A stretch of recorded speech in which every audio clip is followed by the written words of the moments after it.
Okay, may gift si Lauren sa papa niya.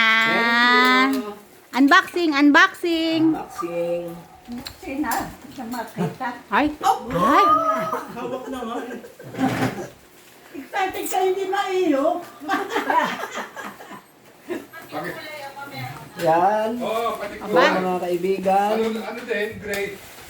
Parang gray din ang mga kulay. Kaya nga gusto makita ni Ate Trina magpadala mo sa messenger niya. Lahat-lahat. Ano yan? Patingin. Teka, tingnan Yan, ko yung... ayan, oh. Ay, mukha rin o. Aha! Ba yun? Sorry. Dapat ito dinawakan.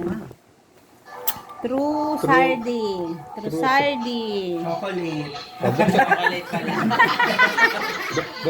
Buksan. Alisin mo muna yung kahon. Alisin yung isang kahon. Oh, ayan, alisin natin yan. Ano, Remote. ano yung nasa loob yan? Oh. Ay! Ano ba yan? Nahalatang ko. O, buksan na yan para makita na kagad yan kung ano yung regalo niya ni Lawrence. Kuripot Push. yan eh. Push. Daw, Ay! Ayan, oh. Hindi, si Lawrence pagka-gift, maano yan. Pinagtanggol ng nanay niya. Dito. Palaging pinagtatanggol ng nanay niya. O, yun. O. Lalagyan pa lang, mahal na. Yung lalagyan yung regalo. Teka, tama ba yung bukas Yan, ko? tama.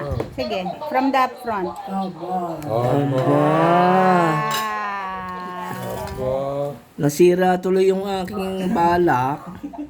Hindi namin nakikita. Oh. Ano yan? Black is beautiful. Oo. Try mo. Alam mo, Philip, pahirapan Ah, bakit pa ni ganun? Lawrence. Papupuntahin ka pa sa magpuputol niyan sa para mama. Hindi, kasya. Kasya ba? Pumayat ka papa eh. Hindi ko alam. Malawag sa akin yan eh. Sobra. Ay, oo. Oo, papupuntahin ka pa. Sabi sa'yo, hindi marunong tumansya yan eh. Hindi, pagbili naman Oo, pagbili laging malaki. Akala ko pinaputulan na, hindi pa pala. Hindi pa pala. Maganda, pero maganda sa ano. Maganda. Ay. Nako, delikado dito sa dalawang anak mo yan. Nako.